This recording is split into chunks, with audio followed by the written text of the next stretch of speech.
how do I do it all? The Brezza gives me the power.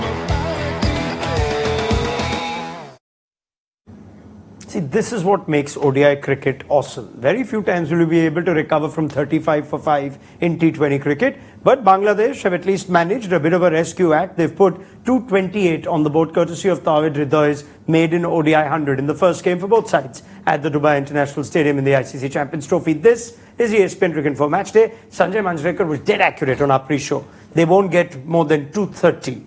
So 228. Tawhid Hridoy ensured they don't get more than that. But he also ensured they rescued things, Anil Kumble. India would still take this score, or would they think at 35 for 5 we should have wrapped this up quicker? Yeah, they should have wrapped this up quicker, for sure. I mean, that was a sitter in any term. Rohit certainly was upset after that. Throughout that innings, you could see whenever the camera panned onto Rohit's face, he was still ruining the fact that he dropped a sitter. So yes, 35 for 6 at that stage. Probably we would have gone home by now, but yeah, it's a good score from Bangladesh perspective. They certainly fought back from that, and both those batters, Jakar Ali and Hridoy, batted exceptionally well to get to that. They have some score now to defend, but India should chase it down. We'll talk about that innings in a bit, but since we've started with Rohit, I can only imagine Akshar Patel is actually speaking right now and can afford a smile. What else can he do? But imagine if Anil Kumble had bowled that ball, the hat-trick ball. Yeah, Anil didn't smile too much on the field. And I remember making a sort of not quite a great effort on the boundary, and yeah, he liked to express himself. But that apart, Rohit Sharma, when you look at how he's gone for the catch, so he's been brilliant at first slip. He's almost sort of seen the future as to what's happening outside edge, and he's gone for it. And you can see him thinking, wow, hat-trick ball, I've taken the catch, and that's where he's dropped it. And this is such a cruel game. I mean, it's a matter of milliseconds. You take your eye off the ball or you start thinking differently, that happens. Were you looking for something different? No, not at all. No, I'm just thinking, in a way, if it was slightly tougher, he might have caught it.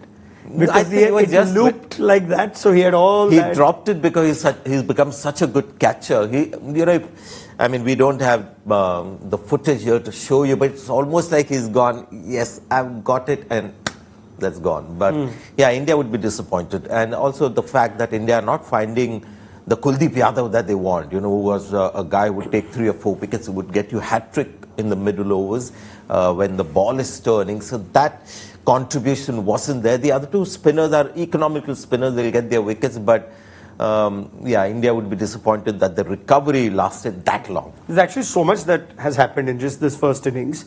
And I think halfway through that innings, Anil, when Akshar Patel was bowling like he was and Jadeja came on, we're thinking, this is a pitch India wouldn't mind playing 5 games on. No, it is. It is still not that easy for a batter to just come in and play shots. It's slower. We saw that. There's a little bit of turn as well. It's holding up a little bit. So initially you still need to take your time before you assess the pitch, and then it becomes that much easier for the batters. So in that sense, it's still a good pitch if you're a spinner. And I thought, Kuldeep, yes, coming back to Kuldeep, if perhaps Hardik had taken that catch. When you're not having that kind of confidence as a bowler or as a batter, you need these dropped catches for you to get your runs. And similarly for a bowler, you take a catch, you get a wicket of your first or second over, and then suddenly you pick up a couple more, and then you're 3 for going back in, and then suddenly the confidence comes back. But so maybe that's one of the reasons why Kuldeep also sort of struggled to get that wicket later on. Yeah, when we were watching the game, you said, very rarely do you see Hardik Pandya drop a catch, he's such a good catcher. And for that matter, the entire team as well. We don't see drop catches, something that we don't associate with this Indian team. Rohit Sharma doesn't drop too many. Shubman Gill is an excellent catcher. And I'll have to keep talking till he finishes his coughing bout. No, I was... I lost words when Hardik Pandya dropped that. I've genuinely never seen him drop one. What were you saying again? I tend not to repeat. All right. Let's talk about the player he dropped, Tawhid Hridoy. Managed to get 100 though. So does that tell us that this is not actually such a difficult pitch where we might be thinking, is this tailored to India's advantages and is going to be dry and turning? Hridoy got 100. It was a partnership of 156 between him and Jakar Ali. Yeah, Let's not forget Tawhid Hriday is a guy that we saw in Sri Lanka when we had that extended triangular. Pakistan was featuring Nepal as well. And he played a couple of good innings, and we were all raving about Tawhid Hriday, but that was more in the T20 kind of structure. So talent was there to be seen. That he's gone on to get 100, and we had to really fight hard. He's got most things covered, and there was evidence of talent even then.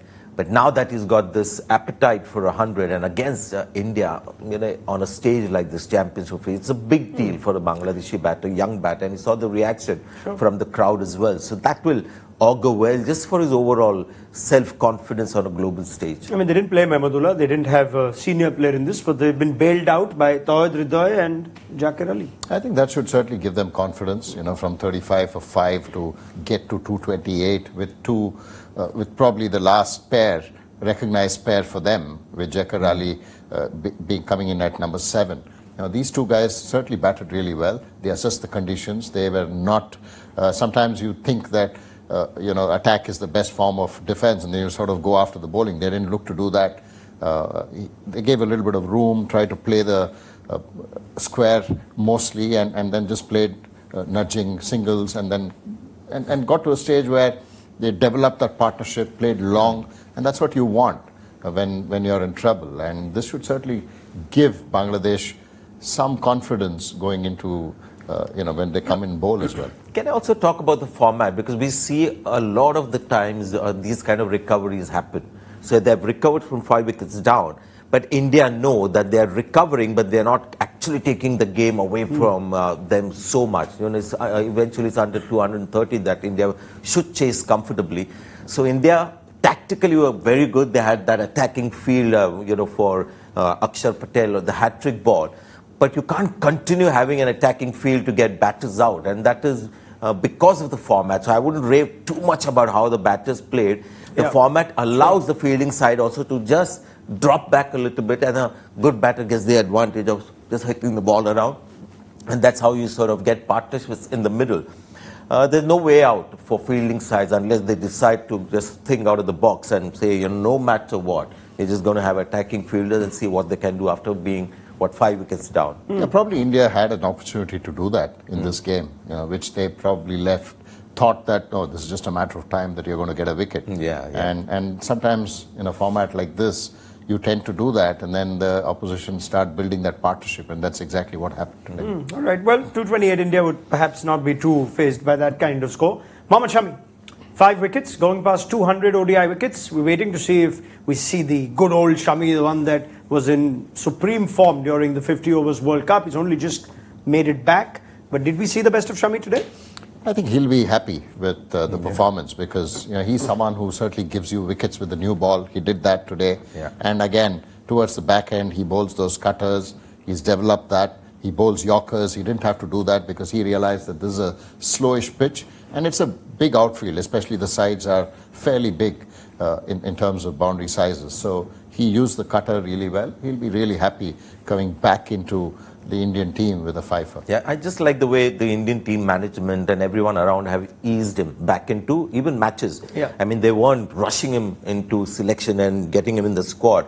Once they had him in the squad for the T20s and one-dayers, weren't straight away expecting. He didn't play the opening games. Yeah, and slowly and steadily you can see, the rhythm is coming in.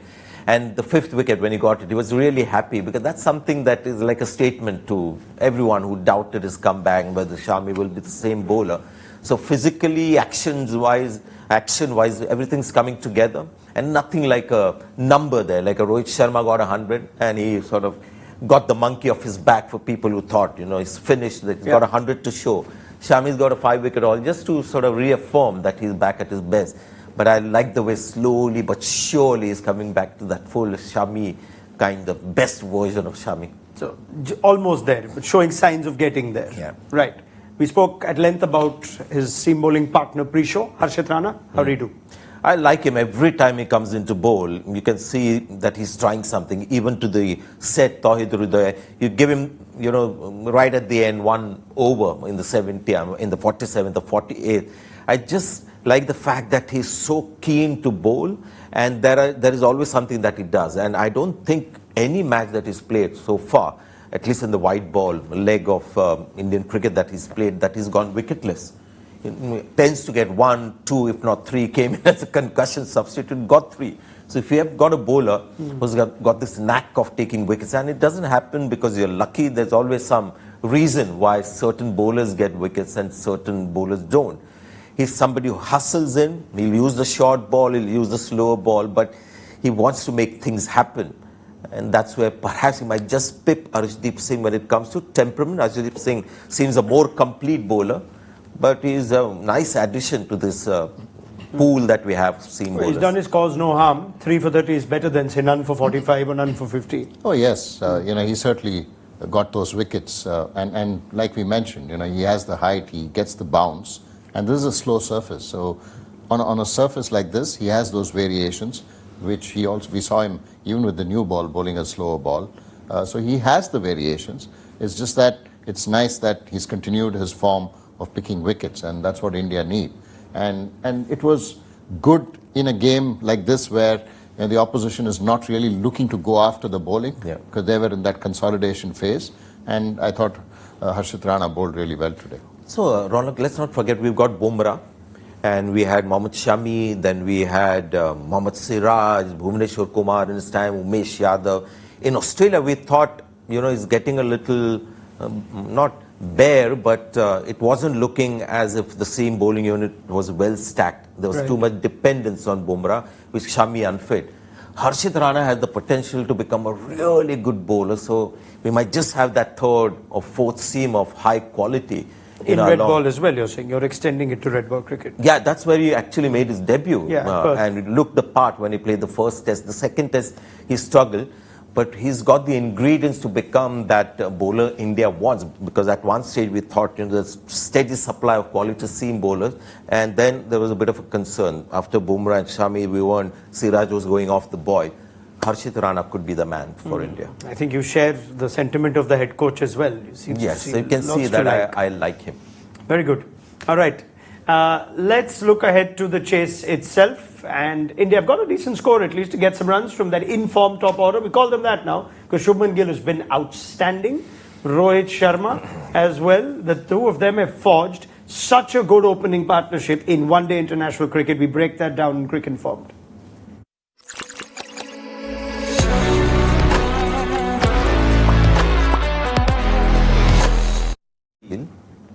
All right, let's just tell you what the numbers tell us first, because these two have been so good. There was some chat after Australia, before the squads were announced, should India look to get Jaiswal in? Should they look to have a left-hander? If you look at these numbers, there's almost no argument that goes against Rohit and Shubman Gill. An average in excess of 70, 27 innings, and these, of course, we've qualified this with at least 25 innings. And the amount of 100-plus partnerships, the impact in wins, we'll show you those numbers too. This is perhaps the most informed current ODI partnership in world cricket. Yeah, I mean, data is brilliant. The numbers are excellent. But what is heartening for me and what I really like about this partnership is the aesthetic value that it brings. Just two, very easy on the eye batters. And in this partnership, Rohit Sharma has played a slightly different role where he tends to go hard at the ball. We'll see how he goes this time. But it's just two very accomplished players. And Gill seems to have cracked the code when it comes to 50 overs cricket. T20 is still finding the right balance. Test cricket, I think there's work for him to do, especially in overseas tests. But at the moment, it's like he's got mastery over 50 overs cricket. If I can just bring that first graphic back for a second, just to spend some time, that this is actually all time. So the company they keep include Greenwich and Haynes, Gambhir and Sehwag. So we don't talk about Rohit and Gill as among India's greatest ODI partnerships. We do talk about Sehwag and Tendulkar, Saurav and Sachin Tendulkar, even Rohit and Shikhar Dhawan. But the only thing I'll say, this is 27, might be a little low when you're looking at all time. It could be maybe more innings, 50 innings, and whether they can keep that same kind of average. Because when you look at Greenwich and Haynes, you're talking about 102 matches they played together and that kind of an average. The strike rate may have been about 70 or something. Fair enough. Yeah, let's look at some more numbers. Anil, you can weigh in on this as well. And the ease with which they can tackle pace in the first 10 Looking at an average of 100 for Shubman Gill, always handy if you can play fast bowling, if you bat at the top of the order. Strike rate, 122, Rohit Sharma, nearly 100 for Shubman Gill. I think what both have done, of course, Rohit sort of leads that, is the intent that they come with, even with the fast bowlers in that first 10 overs. They don't look to just hang back and wait for a loose delivery. They come at the bowler, both of them, especially Rohit charges at the bowler. Shubman Gill also has started to do that. So that certainly upsets the rhythm of the bowler. And then you then get these kind of runs. But the consistency at which both these batters have done this over a period of time that we saw has been remarkable. And that's been the true value that these two opening batters have been doing for India. Yeah. Sanjay made this point during the India-England series on our network on how Gill, perhaps this is the format where his game is least in conflict with. With Test cricket, we're still waiting to see whether he can capitalize on starts. With T20s, he doesn't make the Indian team right now. ODI cricket seems to be absolutely no fault, if at least his recent form is anything to go by. And also scores big. Yeah, well, big scores at quick rates. Yeah, maybe the pressure of the strike rate is not in his head, because sometimes you're such a good player that when you play in a T20 format, suddenly you start thinking, maybe I need to go at 180 strike rate now. It can come naturally to you. Maybe one day cricket comes naturally to him. He's not thinking about that 130, 150 strike rate. He's only going at run a ball. You don't need to do that when you have a partner who's going at 120 strike rate in those first 10 overs. And then, not just the fast bowlers, these two play spin really well too. And that's the advantage that India has. So we can compare actually Sanju Samson and Shubman Gill as to what suits them naturally more. And that's a great point. For Sanju Samson to have the pressure of a 170, 180 strike rate, he might enjoy it. This is going to be fun. Whereas Gill might just feel the weight of it. I mean, you could compare him to a Virat Kohli for white ball cricket at least, leave Test cricket aside. But the ODI game seems to be something that Shubman Gill might dominate in. Yes, and he likes to be there till the end. Yeah. He's somebody who won't squander a start in one-day cricket. So, Well, when they bat deep and get big scores, that just translate into India winning games. Extraordinary that they won 12 out of 14 when Rohit and Gill bat beyond the first 10. There's a tie in that as well. But yeah, that's how good these two are. I guess the question now is with Rohit Sharma getting 100 in the England series, where he went back to perhaps the Rohit of old, not the Rohit of the 2023 ODI World Cup. What does he want? What template should he bat the Champions Trophy in? Is he likely to come out today looking for a quick fire 50-60 or just build as the game goes? I think he'll look to certainly attack. And if he gets going, I think he'll continue to do that. I don't think he'll look to hold back. And that's not his game at all. And if you look at even that 100 that he scored, he was constantly looking to take on the bowler. And that's always been his strength, whether it's a fast bowler or a spinner.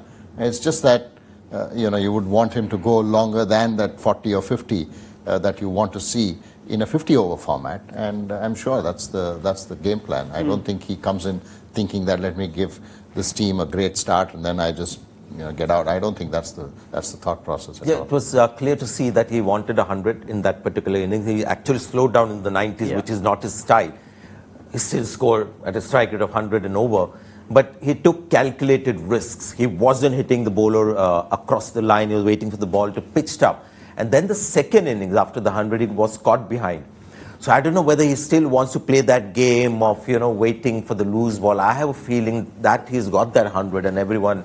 Now he's kept the people quiet with that 100. He might just go back to how he batted in the 2023 World Cup. He should do that even more so now because of the kind of form that we see with Shubman Gill and Shreyas Iyer. Yeah, I think the batting depth. I mean, you've got Jadeja at number 8. All the more reason that Rohit Sharma should play that kind of an innings. And when he got that 100, you saw physically as well. He struggled towards the end. So maybe those days of him playing like he played in 2019 are behind him, and this might just be the more pragmatic and smart approach. I think the stark difference was how he continued batting outside the power play in the same tempo, gears 4 and 5, whereas that innings in Cuttack was dropping to gear 3 consciously. And you can't blame him. I mean, there's so much pressure on these iconic, players that he got 100. And you saw his reaction. He wasn't that thrilled because he felt, getting 100 in one-day cricket, well, I can do that, but, what's going to help the team more? He's a selfless cricketer, and I just have the feeling Champions Trophy will go back to that same template. If you want to humour me, only if you want to, I'm just thinking who knows what all is going on in Rohit's mind, whether only he'll know, has decided already, whichever way this goes, that perhaps there's a big decision at the end of this tournament. And if that can liberate him in any way on how he wants to play, say, the next 3 or 4 innings. Good question, good point raised. Yeah, I think, in terms of his approach, I don't think he's thinking of any of those. He'll look to attack those first 10 overs and get the team off to a great start. And like you mentioned, I don't think he's going to hold back. If there's a ball to be hit, even after the 11th or 15th over, when the field is out there, he has the capability to go over the fielder, infield fielder. I mean, he's one of the batters who has maximum number of sixes in international cricket. And I don't think he's thinking, saying, look, I need to be liberated for me to go and express myself. And he's the leader of this team. And I'm sure he'll look to do that from ball one, irrespective of, whether his form is in or not. I mean, that's the way he bats in white ball cricket. 2023 World Cup, Rohit Sharma's, popularity soared. People just loved him, not for the 100 that he got more hundreds in 2019. What they loved about Rohit Sharma is they saw a captain who was selfless, who went out there, could have got 100, but gave a great flying start to the team and made things easier for the players coming after him. And that he must have sensed, because there was a tremendous leap of popularity with the fans. I have a feeling if he's decided, can Rohit Sharma be there for the 2027 Cricket World Cup? I don't think so. Very unlikely. So then this could be, what you are suggesting, could be the final tournament. I think there's every possibility that is. Sure. And I don't see him playing this final tournament like he got that 100 against England at home. So I'm expecting Rohit Sharma to go out there. And he should be actually liberated, not so much by this being his sort of swan song or whatever, just by the fact that there's so much of quality batting to come. And form, lots of form. Yep, fair enough. Of course, that was more apparent when India batted first. Here they have a target in front of them. They've got 229 to chase. We're almost assuming that this is going to be an India win. Yeah. Is there any possibility of Bangladesh making a game out of this? They have seamers in form. Yeah, I mean, you can never say never in cricket. But you almost can. Yeah, you would expect India to go past this 228. But it's a tricky score. You don't want to lose early wickets. You still want that first 10 overs to go your way. And if that happens, then I think it's game. And if the right kind of batters stay long enough, like a Rohit Sharma, long enough, or a Shubman Gill and Shreyas Iyer, because they all like to get on with it, it might also be quick work of that 230. Possibly. Net run rate always handy in a short, sharp tournament like this. Well, Bangladesh should be hoping for 35 for 5 themselves if they have any chance at all. Anil Kumble, Sanjay Manjrekar, thank you very much. Both of you going for relatively comfortable India wins. Yeah. Yes. Sanjay, since you're so accurate, you said less than I think with 12 overs to spare. 12 overs or to spare? Okay. To spare. We first thought they'll go at 20 and over. Right. There are no penalties, so nothing. I don't have to put money in to make a guess. Or if I'm wrong, I don't have to. There's no money penalty. Right? See, when I've noticed working with you, when you're wrong, somebody or the other will take a picture or video recording of it and make sure you're reminded. Sanjay is liberated. He's relaxed. He's liberated. He's in a good space. Is this your swan song tournament? You want it to be? Then we will find out if Sanjay Manjrekar features for the post-match show along with Anil Kumble. Join us then on Maruti Suzuki Arena presents ESPN Cricket for Match Day. For now, India need 229 to get their first points on the board in the Champions Trophy. Thank you.